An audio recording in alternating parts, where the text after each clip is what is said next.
with Green and Shy's Fireside Chat from our headquarters at Workbox here, 420 North Wabash. Tonight we have some really good guests for you. We have two of the co-founders of Supercritical, Mr. Sparky Rose and Kerry Jordan. Both of them have an extensive background in this field, very unique stories from where they came up. I mean, Kerry started off in the beginning of electronic trading with NASDAQ, also advisory on some great hedge funds, and working her way through now in the cannabis industry, providing a lot. And Sparky, he has some of the best stories I've ever heard, starting back in the beginning of the cannabis industry back in 2003, 2006 period, where all the really cool behind the scenes things happened. So, we're going to have a very interesting talk, turning the gears a little bit more on the business side, talking about capital raising, banking, the do's, the don'ts, what you should do so you can get funding, financing, or the correct banking to do cannabis the right way and survive. And right now, if this is the first time you're joining us, Green and Shy is a platform designed to bring opportunity for those that want to learn about cannabis in the CBD market, gain education so they can get jobs and careers, start a business and get the tools that you need so that you can grow or even grow your business as well as invest into them. So tonight, we have a very good group, and it's people like this that, sharing their knowledge, their expertise that help us all grow as a cannabis community. So I'll start off by ladies first, Miss Kerry Jordan. What got you into this business? I mean, you had an extensive background in this trading, in the hedge fund community, and now cannabis plops up on your map. What got you into it? What was the aha moment that, really got you interested in this industry? I've been a lifelong fan of Bob Marley, and he's always been my inspiration whenever I've had challenges to overcome, whenever I've needed inspiration. So I've always been involved to that extent with cannabis because it was such a part of his life. And then a number of years ago, when I was thinking about where I wanted to move my career next and saw how much cannabis was changing and how that landscape was becoming much more prevalent in everyday life, I thought it would be a really good combination of combining my professional and academic background with my passion for the peace and love and unity message of Bob Marley.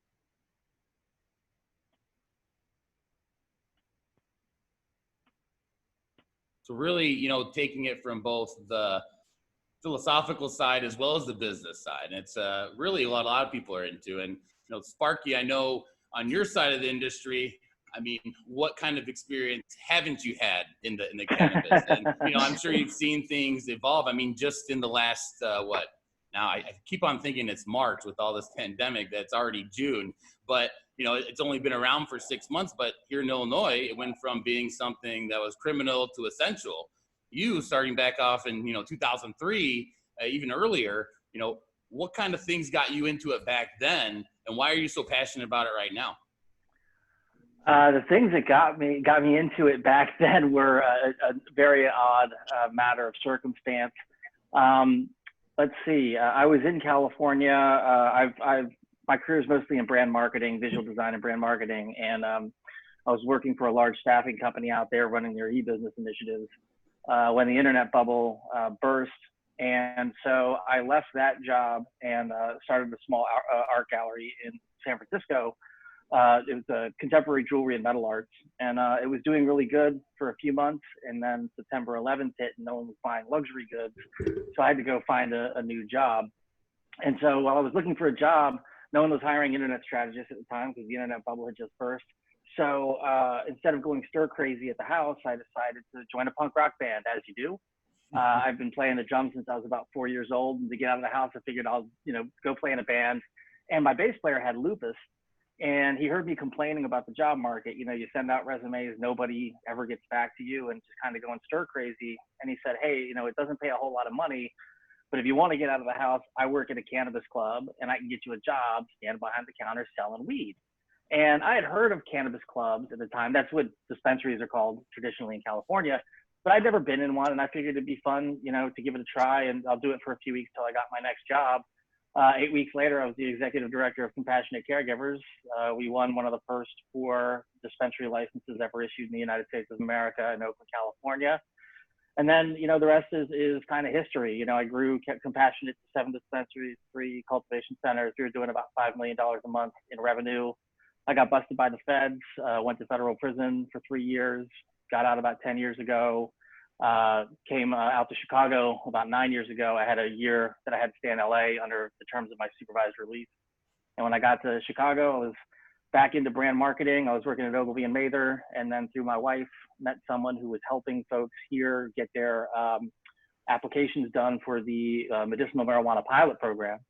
And I helped her out, and she wanted to launch a product line. So we launched a topical company called Sacred, which is now a CBD company with national distribution. After that, I helped launch Papa and Barkley, #1 topicals company in California. After that, I was chief marketing officer at PharmaCann here in Illinois, launched Matter and redesigned their dispensaries, the Vera Life dispensaries. And then after that, launched 4042 North, which is a cannabis brand marketing firm here in Illinois. And then last October, I met Kerry and our other partner, Jay, and we started Supercritical. So that's how I got in to it. And I absolutely love the industry. Obviously, I went to prison and I came back. If I get arrested again, I'm in a lot of deep trouble. But provided none of that happens, the reason I'm into it really is partially because of my prison experience. I went into prison, minimum security prison for 3 years in a place called Lompoc, California, in San Luis Obispo.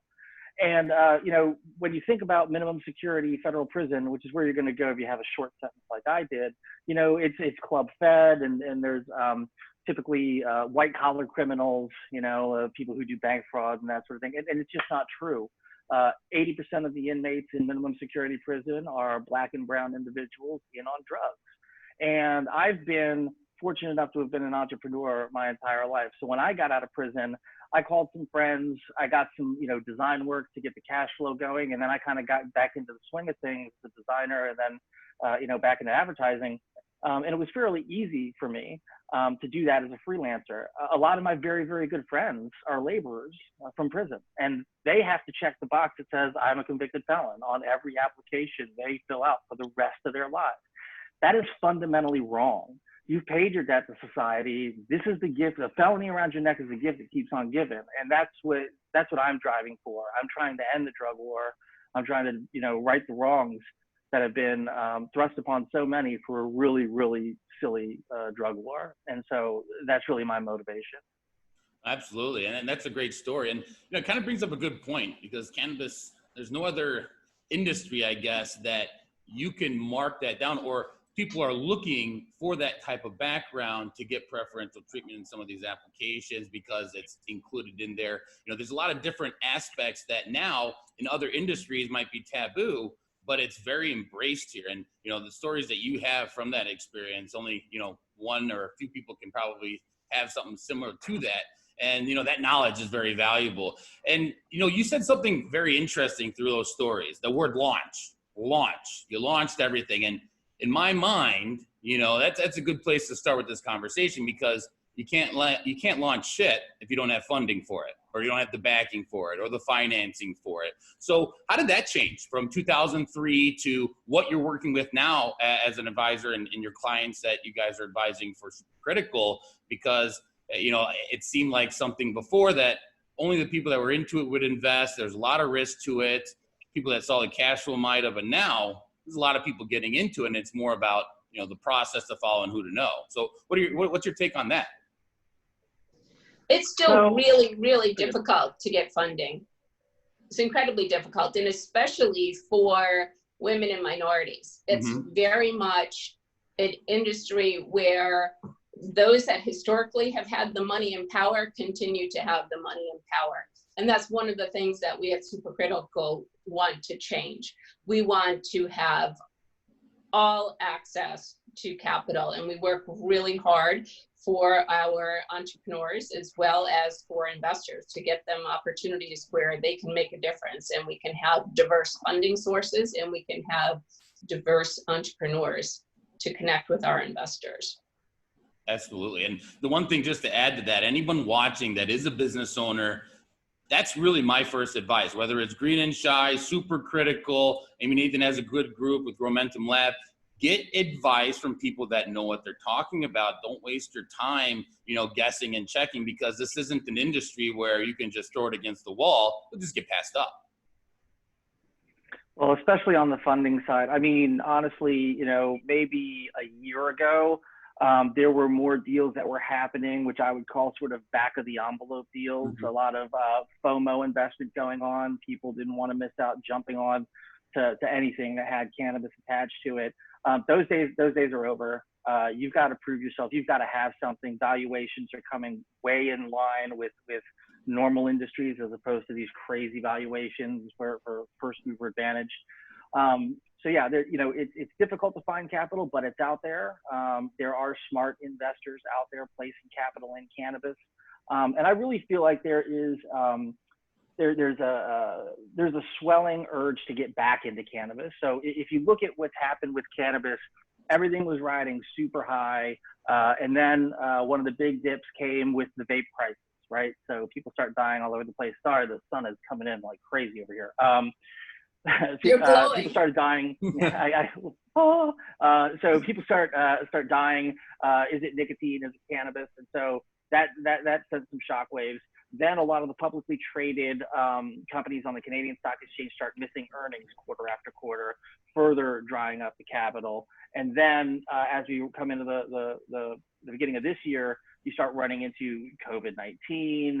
And oddly enough, that was a bit of a boost to the industry, but it definitely tightened up investment dollars, because people with money or income streams weren't really sure what the hell was going to happen. I mean, today they're not sure what is going to happen. We had an investor client who was in real estate and had buildings that were going up, residential buildings going up that were about to start to go to sale during COVID.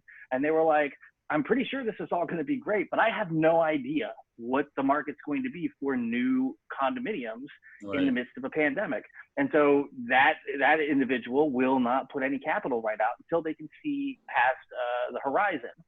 And so, it really means that you really have to bring your A game when it comes to getting financing. It can't just be a good idea. It can't just be, some nice projections. You really have to have a thought out operational plan, and you need to find strategic investors. You want smart money, not just money. Mm-hmm. All the large cannabis companies that are publicly traded, they all got money, not necessarily smart money. And you can see how well that turned out. It's been pretty rough for those guys. It's been rough sledding. Hopefully they'll come out. I want everyone to be successful in this business, and I think there's room for everybody. But there's a lot of lessons to be learned right now if you want to raise capital in this market. Absolutely. And Kerry, on the capital side, obviously there's a lot of different options for what people can reach out to for the funding, whether it's the investors or financing side. But it doesn't really matter unless it's done the right way. What's a horror story you've seen in the past? I mean, a lot of people have picked up their game, but a lot of applications are being filled out by people that might not be qualified. So what are some of the don'ts that you've seen that just you even wonder why they turned it in? There are so many, but to begin with, I think that every entrepreneur must come to understand that his or her startup is worth whatever that founder and the investor agree that it's worth. They need to come up with a reasonable valuation range using several different methodologies. At Supercritical, we have 4 different valuation methodologies that we use for startups. And second, to recognize at the very early stage that company has very little value to investors.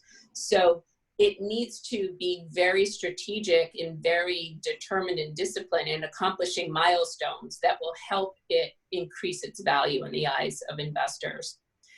I would say that one of the key things that every entrepreneur needs to do is get his or her story exactly right, and to know what your value proposition is and know what your roadmap is and how you're going to get there. And Sparky, he can go on for probably 2 hours about pitch decks. So don't be a blight on humanity and come across with a lousy pitch deck.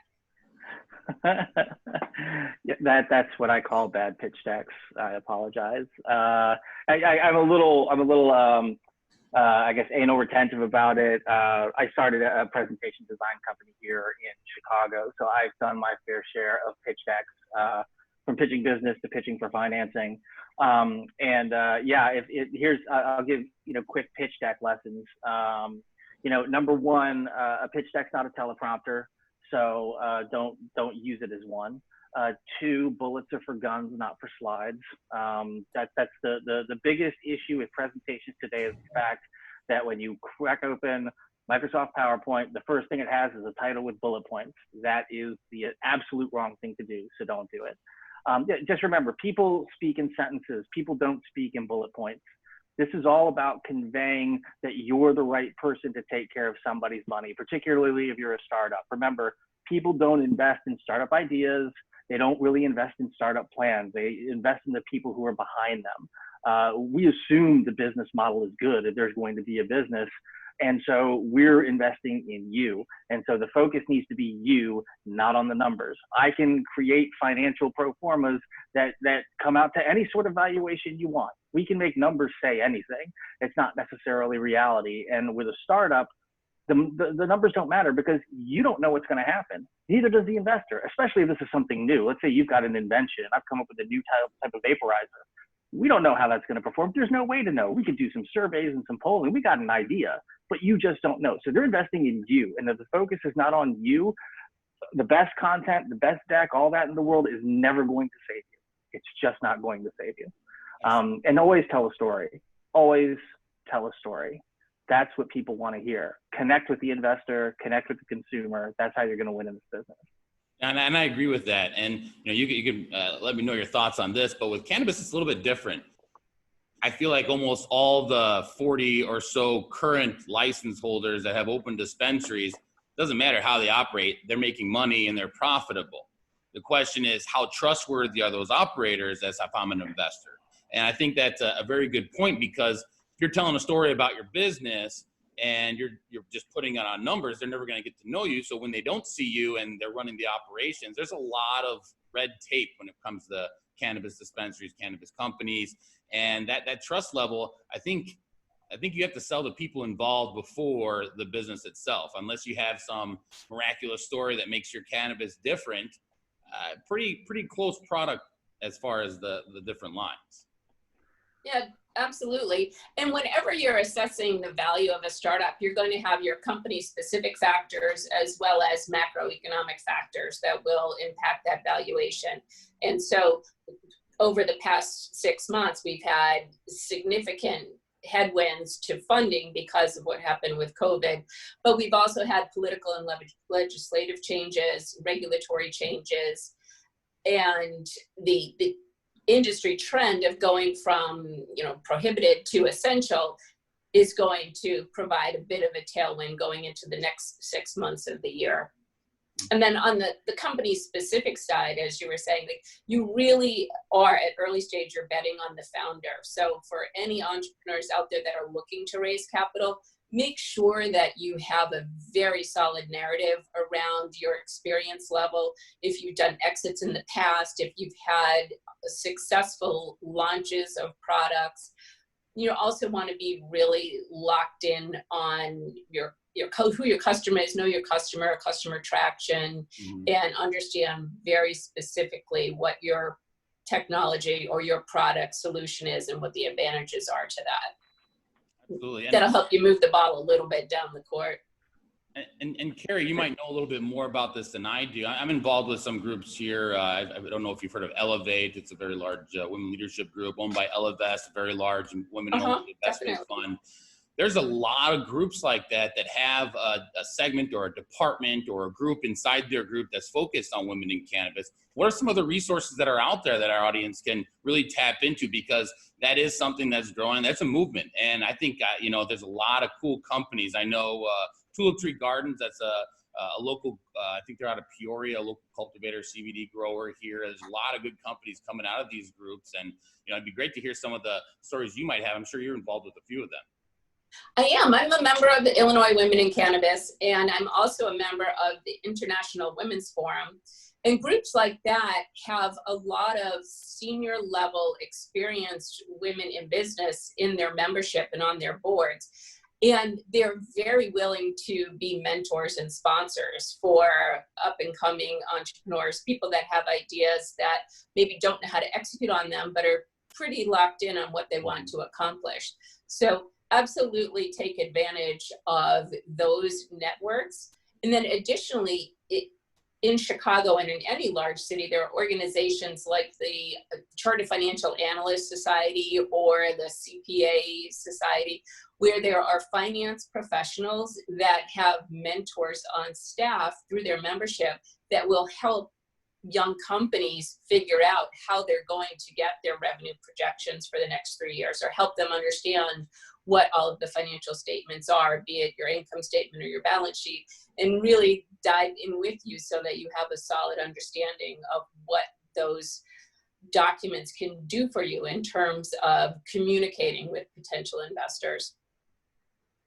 Absolutely. And do you see a lot of cross collaboration between those groups as far as sharing resources, referring business to each other? It seems like that would be one thing to make sense, because they all, it's kind of like a giant Venn diagram, you know, they all have different areas they cover and they all overlap in certain areas as well. Absolutely. So organizations like IWF, the International Women's Forum, it's not dedicated to a specific industry. So you've got everybody from consultants to attorneys to auditors to your deal makers that are part of it. They can all help with that, building out your particular ecosystem. And then you have domain knowledge specific organizations like CFA Society or CPA Society, where you can lock in on a particular discipline. But it's really important. And as you guys know very well, networking is essential. And you just never know how one conversation can turn your entire project around and move it in the direction you knew it was always meant to go in, but just couldn't quite figure it out. Absolutely. And, you know, that's one of the tricks that I always, mention to entrepreneurs that were getting into the business. Never told them to go apply for every type of financing and talk to every investor. That, you know, that might be not the smart move, but letting everyone know about your opportunity and letting them know about your passion, so that when someone reminds them of some of the keywords that you use, they think of you, is the whole point of networking, right? It's never to pitch every person you see. It's to really get them to know who you are, what you do, and vice versa. Because anytime you connect someone, especially before ever them doing something for you, they'll remember for you ever, you know, and that's the whole point. And more success comes from that than you believe, whether it's getting a job or investing. And, you know, I met Sparky at one of my events. I think, what was it, the first panel discussion and the second one, you came there. And we had a great panel. And unfortunately, they cut off all the events here, as everyone knows. And that might change in July, so stay tuned. But even now, in the absence of networking events or in-person seminars, people are still getting funded virtually. I'm seeing that more and more each day, where Zoom calls are the on-site due diligence of the past, where you have to make do. And I know we've said multiple times already tonight that you're betting on the founder, and the best way to get to know the founder is in person and spending time like that. But absent face-to-face, in real life, Zoom meetings are where the deals are getting done. Absolutely. And Sparky, with your background, you know, you're really working in the marketing and in the branding side, and there's a lot of discussion in that. And I'm bringing up your past, but I know you're an expert in it, so I thought it'd be interesting, because I feel like, and I'm an aficionado, I hunt down exotics. I like my THCs, and I'm more of a CBG fan than a CBD. But the thing about it is, it seems like the fight is for packaging. And really, it should be on what we're talking about, the branding, the story behind it, because I've seen some crap products and some good packaging, and some good products and some crap. And unfortunately, crap ones get sold better, right? But that doesn't help them get that funding. So when they come to us or, reach out for funding sources, they have nothing to show besides some fancy packaging. I mean, with your background, what do you think about that? I mean, is that really important? Are both of them important, or neither? I mean, when it comes to raising capital. So when it comes to raising capital in the cannabis space, you really need to have a fundamental understanding of what branding is and what it's for. You may not have a fully developed brand at the time that you go raise capital, and that's okay. But you better understand what it is, why you have it, how it should incorporate into your business operations, because cannabis is inherently a CPG industry, a consumer packaged goods. And there is a very specific way that you market consumer packaged goods.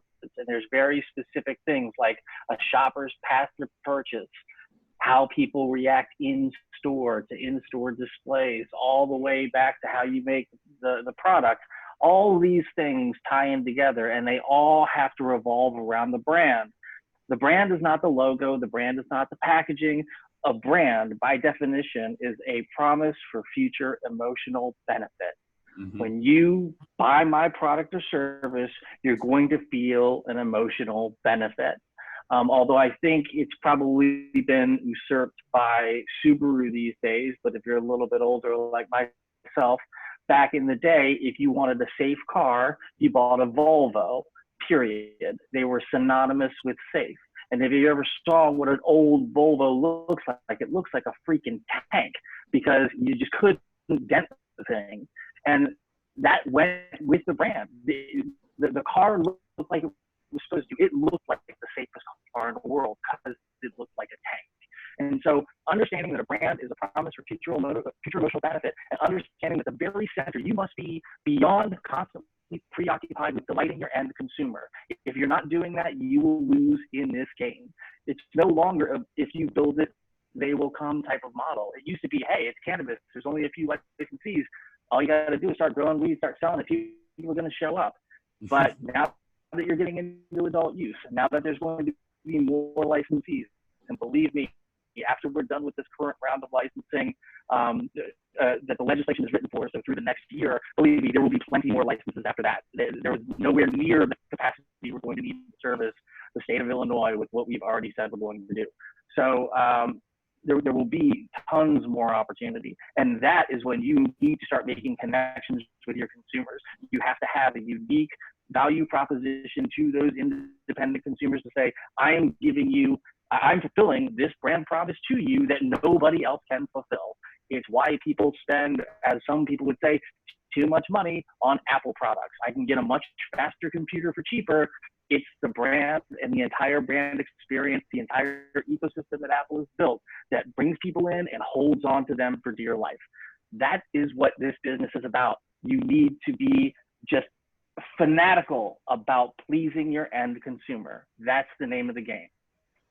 Absolutely. Absolutely. And no, the branding is much more psychological than people think, and it lasts. I know a couple of summers ago, as soon as I saw Zima and Juul, I bought cases, and that's just that branding after years gone still stuck with me. And the funny example, but it's something that really shows the value of things. And I like to say it though, I think the gentlemen in the industry are more about, just business packaging. And the female-owned businesses or the businesses with the story are the ones that I'm seeing have some of the greatest branding and stories behind it. I know quite a few, like the one I mentioned, Tulip Tree Gardens. I mean, is there a example from your side, Kerry, that you think of a company that you work with maybe that you helped raise capital that really did a good job on that? There are a few, and one that comes to mind, I actually ended up going to do a crowdfunding to raise capital, but it's based in Oregon. It's called A Boring Life. It's a CBD infused food products company.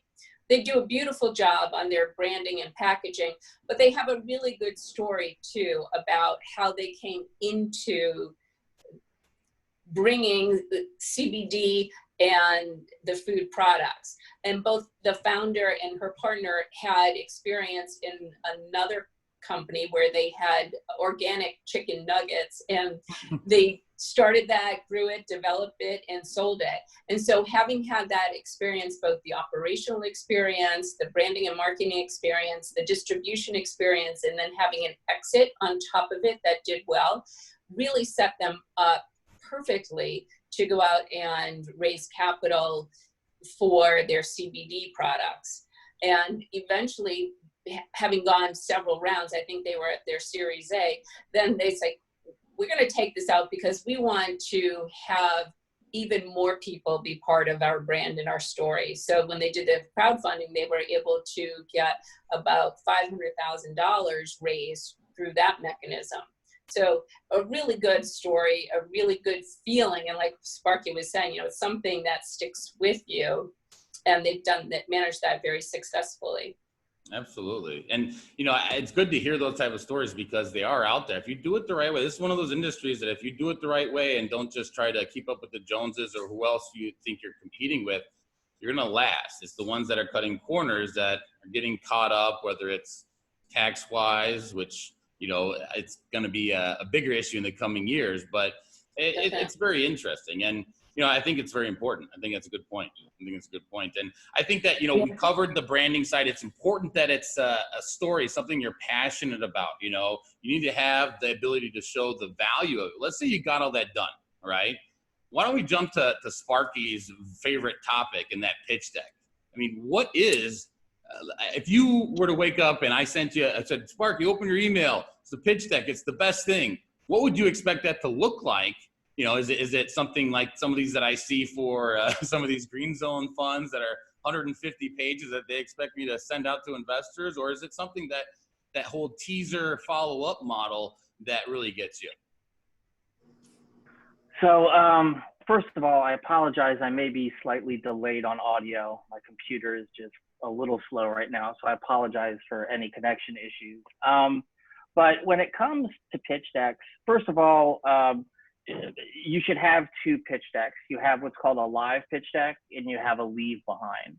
And the leave behind is also what you would use if you can't pitch to somebody live and you've got to send them your deck.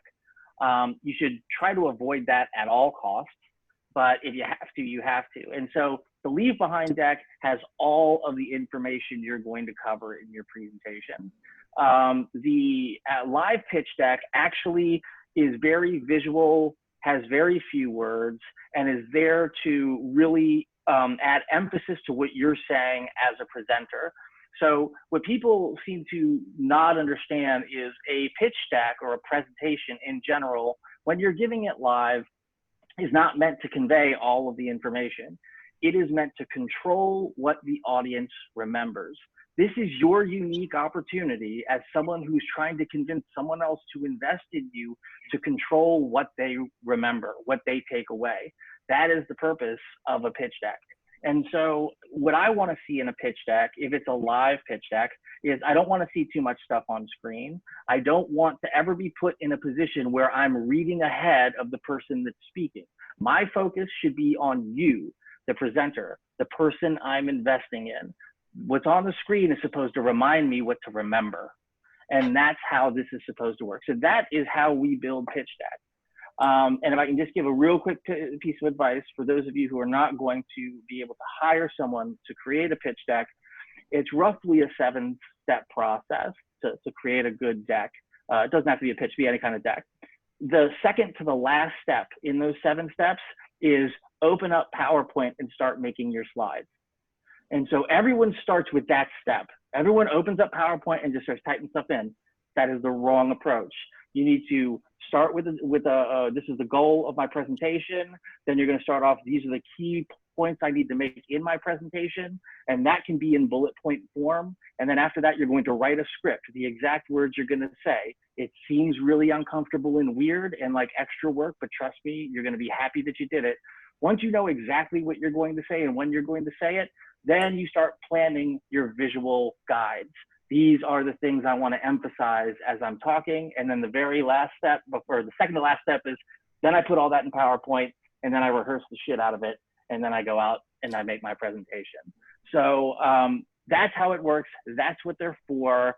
make them clear, make them concise, and make sure you're reinforcing on the things you want them to remember and walk away with from your presentation. Absolutely. And one thing that you touched base on, about the whole presentation, you don't want to be waiting for the next slide. I can't emphasize that even more than that, because when we did private equity VC summits in Dubai, people would pay for us to set these up.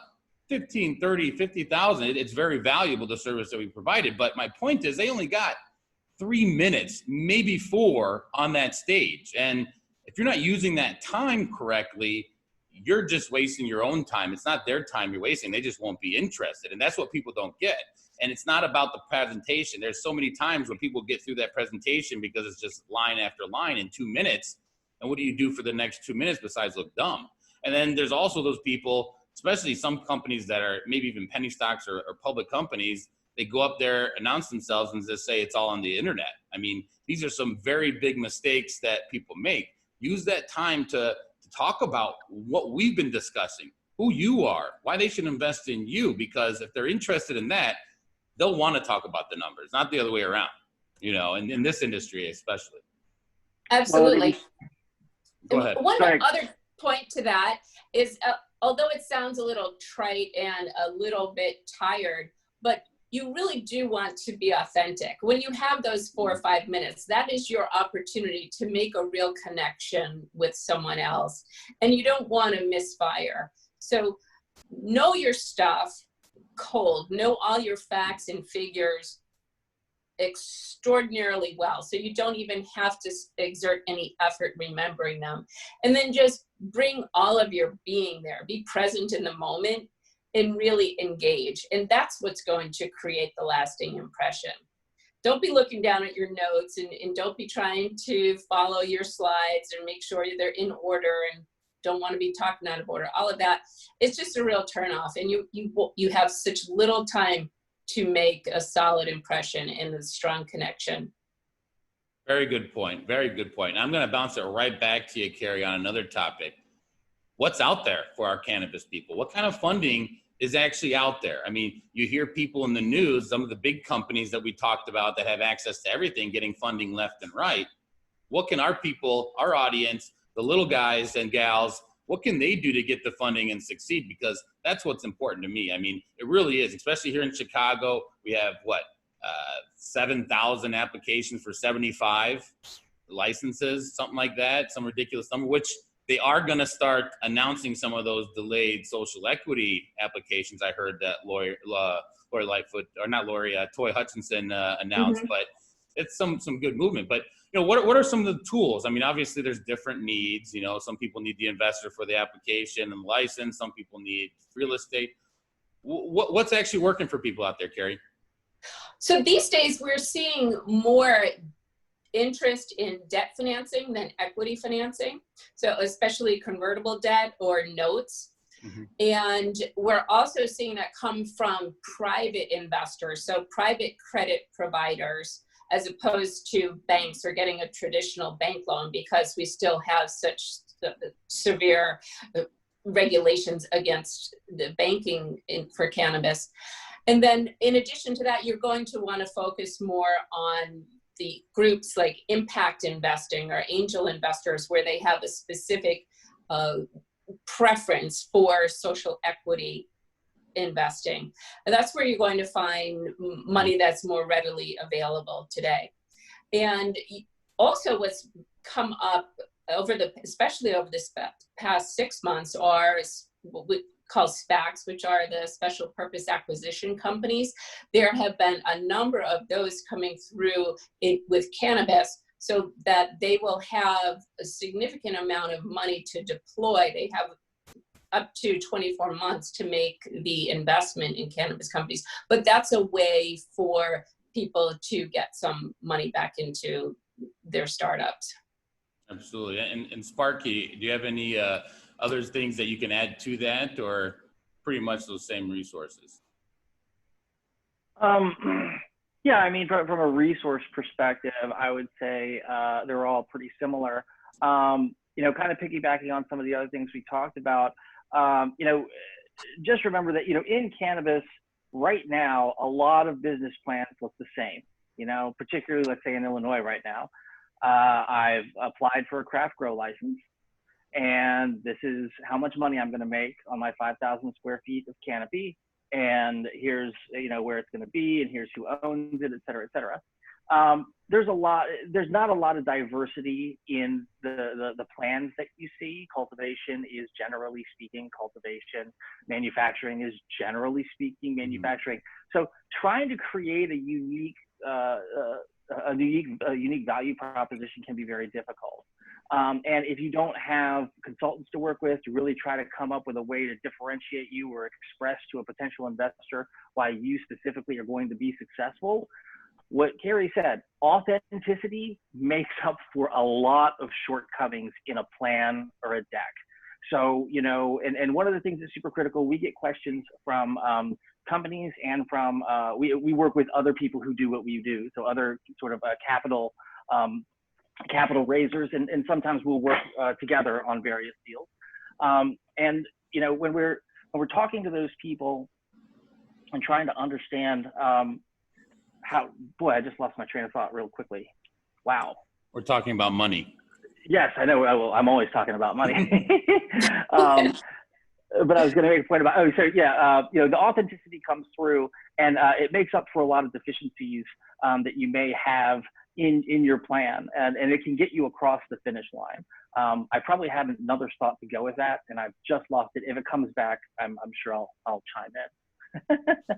Absolutely. Well, one thing I would say, and it's just like any company, just like your brand is kind of the foundation of your products and services and why people, I mean, you had amazing quote that I'm going to probably use, and I'll give you credit for it. You know, that whole promise for future emotional benefit. That's what, you know, branding is. I really like that. And you know, there's the standpoint, you know, that's the foundation of your product. The foundation of your financing is really the core. You know, do you have a bank that's understanding what you're doing? A lot of companies, even if it's CBD, I mean, it's nationwide, it's legal. People don't understand the reasons why the banks still don't like to work with that. And it's the chargebacks, it's the behind the scenes and everything that's a big issue with the cannabis side. So, you know, my big advice is find someone, and, you know, any one of us could help you with that, or there's a number of people, but find someone that's not just a CBD friendly bank. They'll limit your options, someone that's cannabis friendly. And there are some that, you know, work across that. And on the next level, really try, just like any type of financing, to show and have a consistent basis of what your actual cash flows are. I mean, there's two different kind of stories that I think we're talking about, right? The startup, the people that are waiting for their license, hoping that they're going to have a great business, and the people that are in it that need that secondary, third, tertiary, or whatever, you know, level of funding. And, you know, there are two different avenues, but there is different ways. Even if you're a full cash, you know, dispensary or what have you, you know, there are options for, you know, debt processing, even credit card processing like True Harbor does that we work with. But there's a lot of different options that come from that. I know back in the real estate crash, we weren't able to get construction loans, but if we can serve a debt service of, you know, 1.2, we can get them bridge financing, which does the same thing, which there are a lot of companies that will. You just have to be in the cannabis industry realizing that it's usually 6 to 24-month terms. They're very short. Yeah, you make a really good point there. It's never too soon to start developing a banking relationship. Even for supercritical, we're non-plant touching.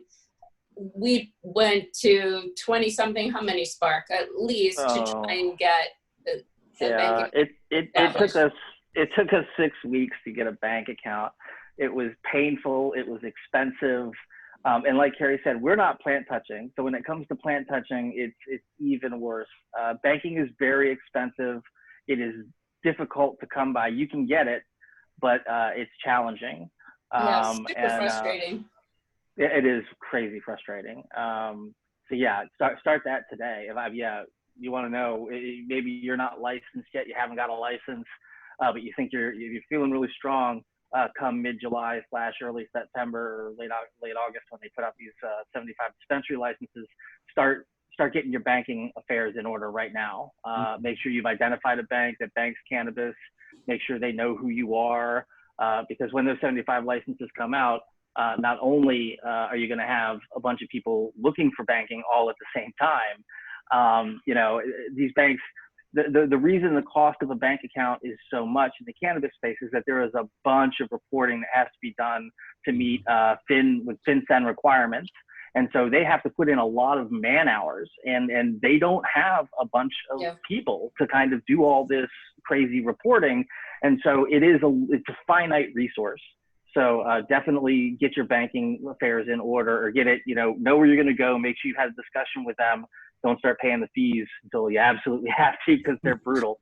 But yeah, be ready. Be ready to set with your banking. It's ridiculous. It's unbelievable. Absolutely. But I mean, that's a big step. I know options that we work with for financing for some of our clients. You have a bank account, you're generating cash revenues.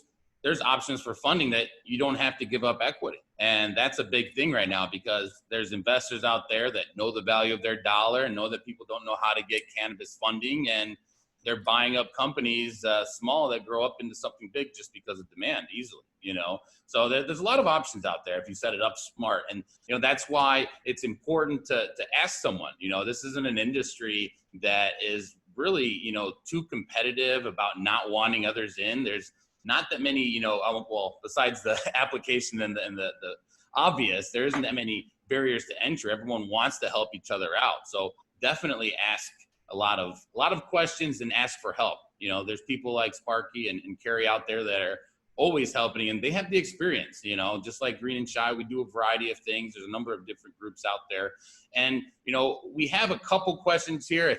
Wow, 50 minutes already went by real quickly. I have one that's specific to financing, little indirect, but let's see if we can get some answers to it. It's basically, asking about funding here. What type of ROI for $6 million loan are you seeing in the industry? I mean, this would be for a cultivation with roughly 88,000 square feet of greenhouse canopy, not including nursery.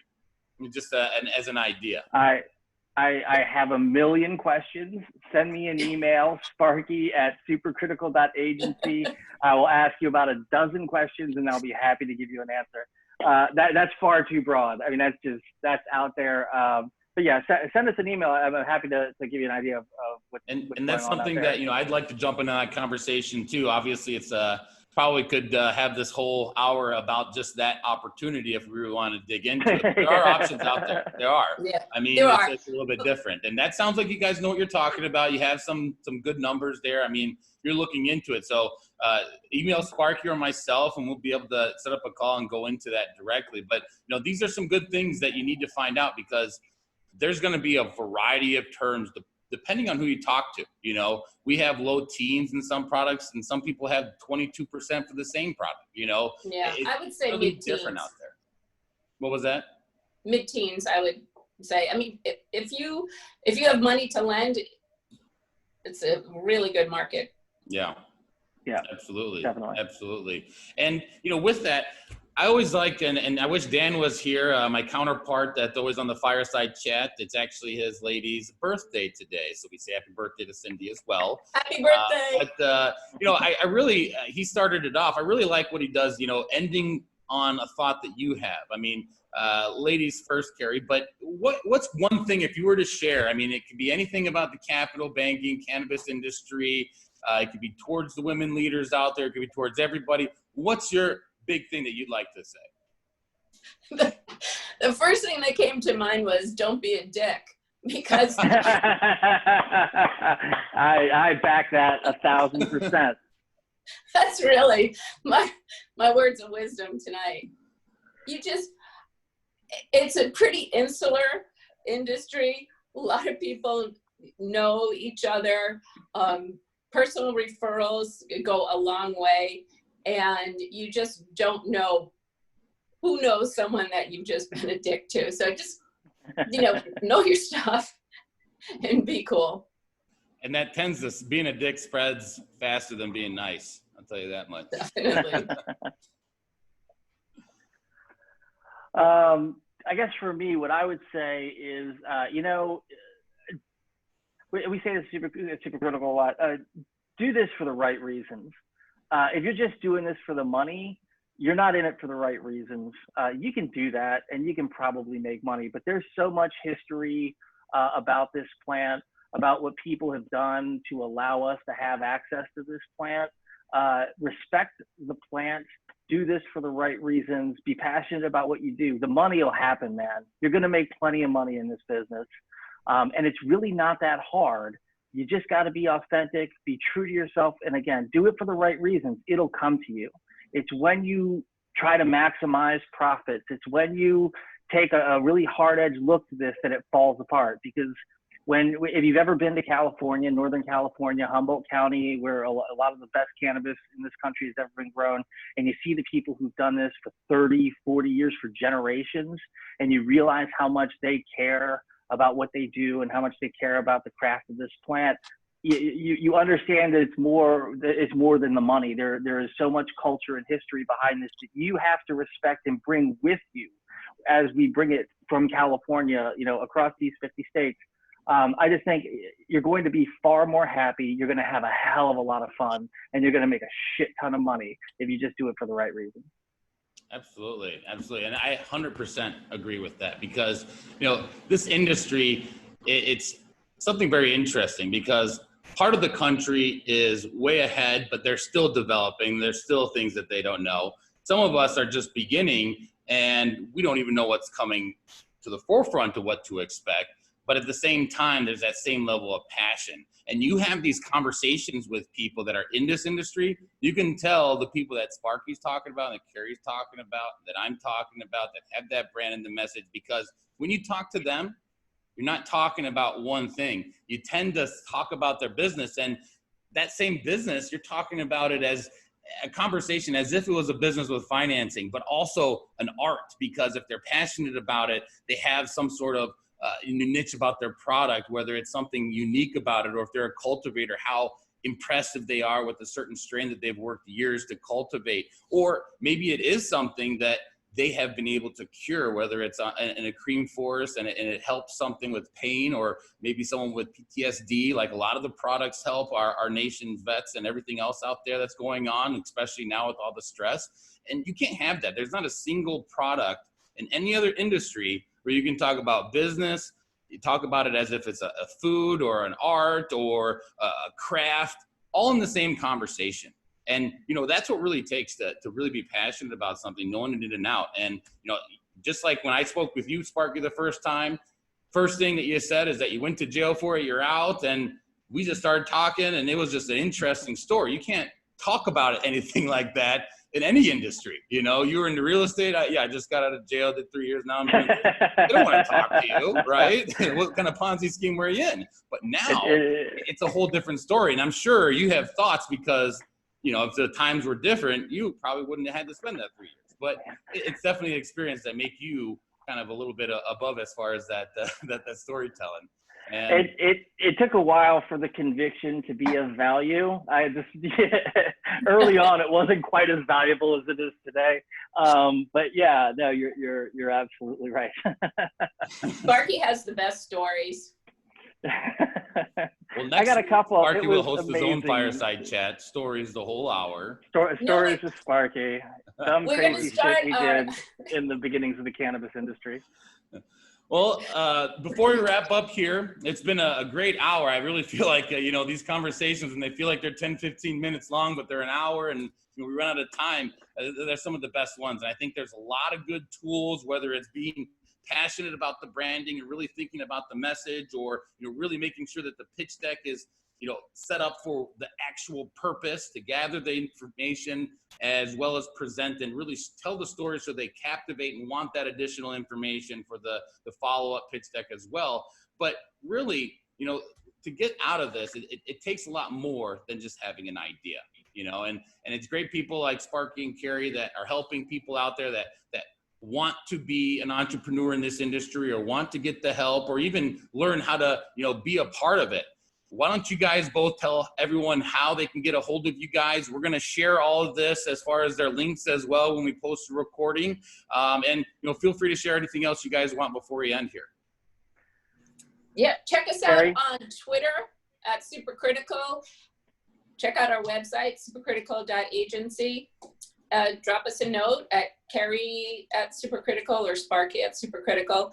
And we also want to just say hey to our other partner, Jay Cowie, who couldn't be with us tonight, but Jay's just an amazing human being and someone that just we love working with too. So he's Jay at supercritical.agency. Absolutely. And I'll say thank you, Alton, Tony, Dan, and Green and Shy for having us on. Really appreciate it. We had a great time. Happy to come back again. You know, if anyone wants to shoot the shit about cannabis, it's what I do. I love bringing people into this industry. So yeah, if you have funding needs, you want some friendly advice, you know, go ahead, shoot us an email. And if we can point you in the right direction, we'll be happy to help. Absolutely. And once again, thank you guys and gals for joining us.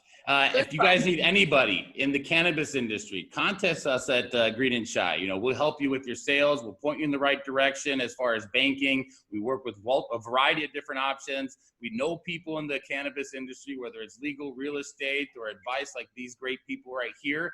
Contact us because there is a path to succeed. And it's not going to be by yourself. It's going to be with others. Once you realize that, it's much easier to work together.